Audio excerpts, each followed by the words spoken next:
Pemirsa, korban meninggal akibat kecelakaan beruntun yang melibatkan 7 kendaraan di jalur Dieng, Wonosobo, Jawa Tengah bertambah menjadi 5 orang. Sementara korban luka masih dirawat di 4 rumah sakit berbeda. Korban yang meninggal pada Rabu malam merupakan penumpang mikrobus yang tertabrak bus pariwisata KJM Putra. Kerasnya benturan membuat mikrobus ringsek tak terbentuk, bahkan sepeda motor hancur total. Hingga kini dilaporkan 5 orang tewas dan 20 lainnya luka-luka menjalani perawatan di rumah sakit berbeda, yakni RSU Wonosobo dan RSI Wonosobo dan Puskesmas Kejajar. Kenapanya? Ya, sebagian hanya patah tulang ya, bisa juga karena terhimpit, juga ada yang karena kondisi kaget dan sebagainya.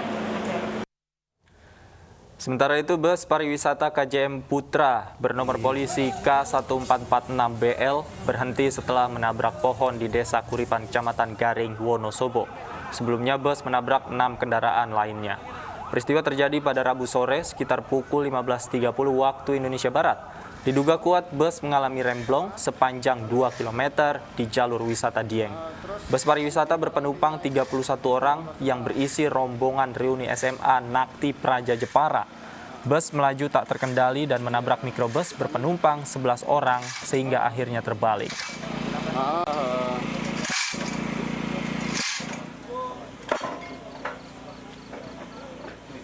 Sebuah truk pengangkut karet terbakar di kilometer 752 Jalan Tol Surabaya Gempol arah Waru menuju Sidoarjo. Kebakaran hebat ini menyebabkan arus lalu lintas lumpuh selama 2 jam.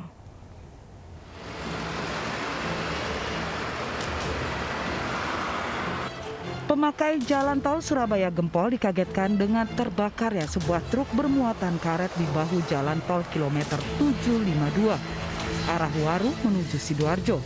Asap hitam membumbung tinggi sementara kendaraan berikut seluruh muatannya ludes terbakar. Kebakaran juga disertai beberapa ledakan. Dalam kebakaran ini, sang pengemudi dan kenek berhasil keluar dari truk dan menyelamatkan diri. Api akhirnya bisa dipadamkan sekitar 2 jam setelah 2 unit mobil damkar dikerahkan. Menurut keterangan sopir, kebakaran bermula ketika truk yang dikemudikannya melaju dari Surabaya menuju Malang. Saat di kilometer 752 tiba-tiba muncul asap dari bagian muatan truk. Sopir pun segera menghentikan laju truknya dan mendadak api membakar truk dan muatannya dengan cepat. Nggak tahu Pak, tahu ada api dari belakang. Api dari belakang ya? Itu bawa apa? Ngangkut apa? Sampah, karet. Karet? Sampahnya. Terus? Itu waktu berhenti atau waktu jalan tadi? Jalan Pak. Meski tidak ada korban jiwa dalam kebakaran ini, namun kebakaran menyebabkan arus kendaraan di Jalan Tol Surabaya Gempol lumpuh sekitar 2 jam.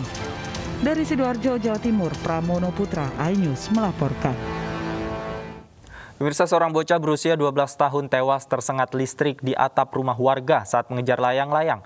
Nyawa korban tak tertolong setelah dilarikan ke Rumah Sakit Rekso Diwiryo, Ganting, Kota Padang.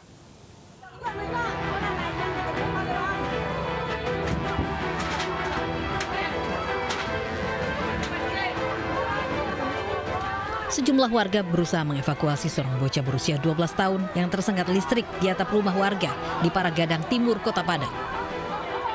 Korban Fahri dievakuasi warga menggunakan kayu menghindari sengatan listrik. Korban yang sudah tergolek lemas dan tidak sadarkan diri langsung dilarikan ke Rumah Sakit Rekso Diwiryo, Ganting, Kota Padang untuk mendapatkan pertolongan. Namun nyawanya tak dapat tertolong dan meninggal dunia dalam perjalanan. Kronologisnya anak itu mengejar layang-layang sampai ke atap rumah penduduk, tapi pada saat itu sudah dilarang oleh penghuni rumah, tapi tetap anak itu manjat sehingga tersengat aliran listrik, meninggal di lokasi. Ini kira-kira jam berapa kejadian? Kejadiannya jam 11.30 di daerah Paragadang. Polisi pun mengimbau para orang tua agar senantiasa menjaga anak-anaknya agar tidak keluar rumah di tengah pandemi COVID-19. Dari Padang, Sumatera Barat, Budi Sunanda, iNews melaporkan.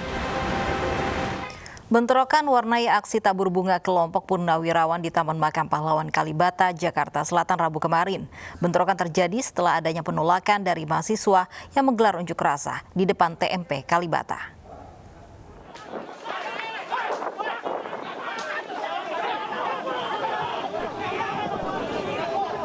kelompok purnawirawan pengawal kedaulatan negara terjadi di depan Taman Makam Pahlawan Kalibata, Jakarta. Peristiwa ini terjadi sebelum sejumlah purnawirawan dan beberapa ormas hendak menabur bunga di TMP. Diduga bentrok terjadi karena aksi tabur bunga tidak mendapat izin dari TNI Polri yang tengah berjaga beserta mahasiswa yang tengah menggelar aksi di depan TMP Kalibata. Aksi tabur bunga yang dilakukan kelompok purnawirawan dinilai melanggar protokol kesehatan penanganan COVID-19. Setelah bentrok dapat diredam, kelompok purnawirawan yang dipimpin Gatot Nurmantio melaksanakan tabur bunga dengan membatasi peserta sesuai protokol kesehatan.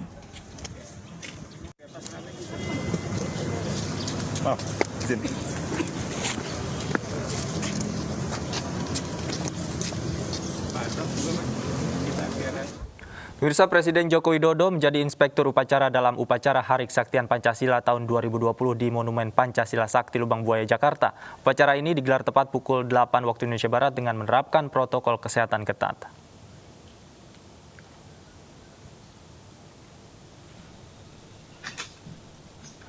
Presiden Joko Widodo bertindak sebagai inspektur upacara peringatan Hari Kesaktian Pancasila di Monumen Pancasila Sakti. Selain Presiden, upacara Hari Peringatan Pancasila Sakti juga dihadiri oleh pejabat negara lain seperti Ketua MPR Bambang Susatyo, Ketua DPD Lanyala Mataliti, dan Ketua DPR Puan Maharani. Upacara dilakukan dengan mematuhi protokol kesehatan ketat untuk pencegahan COVID-19 dan dihadiri secara terbatas oleh para tamu undangan. Di akun Instagramnya, Presiden Joko Widodo sempat mengunggah pesan bahwa setiap tantangan dan ujian dialami bangsa Indonesia, termasuk pandemi COVID-19. Semua tantangan itu bisa dilewati berkat kekuatan persatuan yang dipandu oleh ideologi Pancasila.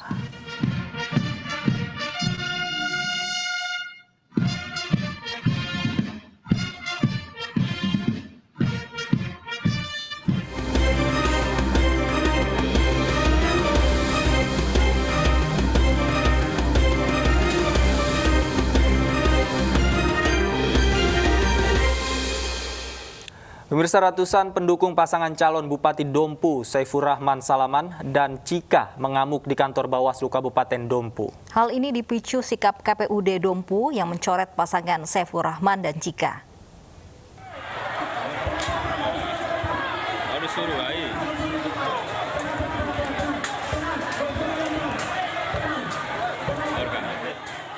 Ratusan pendukung pasangan Saifur Rahman Salaman dan Cika berunjuk rasa di depan kantor Bawaslu Kabupaten Dompu. Akibat emosi, demonstrasi berubah menjadi ricuh saat sejumlah oknum mulai melempari kantor Bawaslu. Aksi anarki massa dibalas polisi dengan menembakkan gas air mata.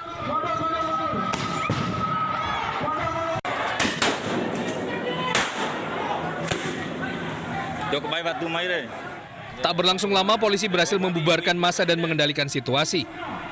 Massa tak terima keputusan KPUD Dompu yang mencoret pasangan Saifur Rahman Salaman dan Cika karena gagal memenuhi syarat administrasi sesuai peraturan dan perundangan yang berlaku. Dua belah pihak sepakat untuk tidak menyepakati hasil musyawarah yang, ya tahulah musyawarah itu seperti apa ya, mufakat. Jadi tidak ada permufakatan untuk menyelesaikan proses ini pada hari ini. Akibat bentrok tersebut, beberapa orang pendukung pasangan Saifur Rahman dan Cika sempat diamankan polisi untuk diperiksa. Dari Kabupaten Dompu, Nusa Tenggara Barat, Adar Pangeran, iNews melaporkan. Kedua calon wali kota Medan beradu strategi demi meraih simpati dan dukungan warga pada Pilkada serentak 9 Desember mendatang. Kali ini pedagang pasar dan pemulung menjadi target kampanye Bobi Nasution dan Ahyara Nasution.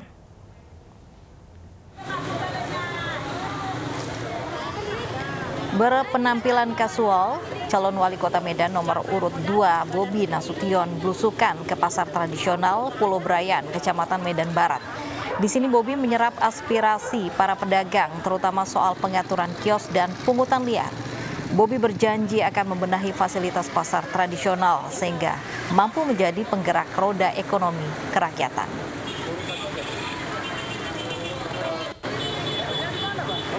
Ketua Ikatan Pemulung Indonesia, terima kasih. Terima kasih selama ini Ibu telah mengutip para pemulung untuk mengolah sampah organik menjadi pakan ternak. Hal ini efektif sebagai penghasilan tambahan terutama saat pandemi seperti saat ini. Selain itu, Ahyar juga memberi santunan bagi para pemulung yang mengalami kecelakaan kerja di TPA Terjun, Kecamatan Medan Marelan, Kota Medan, Sumatera Utara. Nanti ada fotonya. Apa namanya? Pirngadi aja lah, ya. Besok ke Pirngadi aja, ya.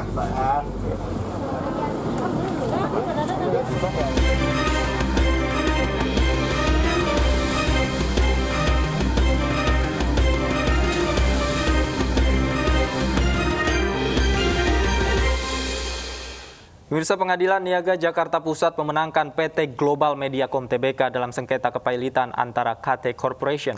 Majelis Hakim menolak permohonan KT Corporation dan mewajibkan membayar ganti rugi biaya perkara yang timbul dari sengketa tersebut.